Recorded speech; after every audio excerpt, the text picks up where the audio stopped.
Nå følte jeg meg som Sarkozy her i sammenligning med foregående taler. Skulle jeg lagt meg på representanten Egelands nivå, så skulle jeg antageligvis kommet med noen sitater fra Brezhnev eller Honecker. Det skal jeg ikke gjøre. Jeg synes ærlig talt den type måte å argumentere på, det synes jeg man kan spare seg. Ellers så ser jeg at representanten Chaudhry, han har tydeligvis ikke lyttet så veldig til noe som helst av begrunnelse som hverken Høyre, Fremskrittspartiet eller hans eget parti, koalisjonsparti, Senterpartiet, har sagt her i dag.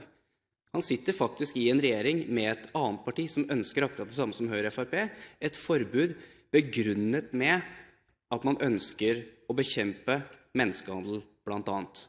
Og da må det jo være sånn at det er umulig for Høyre å si noe som helst som eventuelt andre er enig i, for det er bare, når vi sier det, så er det altså intensjonen vår altså aldri det vi sier. Vi bare finner på intensjoner, finner på tiltak, mens vi egentlig mener noe annet. Det var omtrent det nivået som Chaudhry lå på, som han pleier. Når det gjelder den fattigdommen som representanten Chaudhry mener er et resultat av kapitalisme i de landene det er snakk om, problemet med en del av de landene de kommer fra er at det er alt for lite kapitalisme, alt for lite velfungerende markeder, alt for lite demokrati, alt for lite av det som gjør at Norge fungerer, og de landene ikke fungerer vel så bra. Så er det altså ikke sånn til hverken representanten Egeland eller delvis forsvar at dette er sånn synsing, innsausing og finne på argumenter, at det har ingen sammenheng. Fordi de sammenhengene vi peker på, både FrP, Senterpartiet og Høyre, er faktisk akkurat de samme sammenhengene og de samme kildene som enkelte brukte da man ville innføre sexkjøpsforbudet.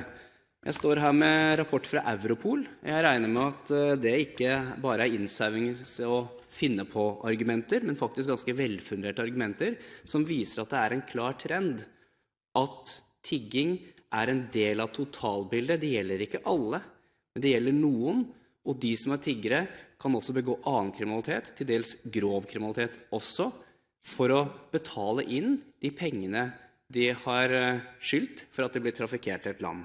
Jeg har selv opplevd 2 ganger i en av gatene her at det sitter en tigger utenfor som spaner på når man ikke følger med, for å gi beskjed via mobiltelefon til de som sitter inne i lokalet. Jeg kjenner også til at det er tiggere som brukes som spaningsposter for å sørge for å sjekke ut når folk er hjemme alene, for eksempel eldre mennesker i leiligheten sine. Da synes jeg vel egentlig at vi i tillegg til å diskutere det som er hovedformålet vårt, skal se litt på den virkeligheten som en del mennesker som tydeligvis Akhtar Chaudhry ikke er så mye sammen med, opplever, nemlig at det er en stor utfordring om at en del, ikke alle, men noen, begår kriminalitet fordi de er nødt til det.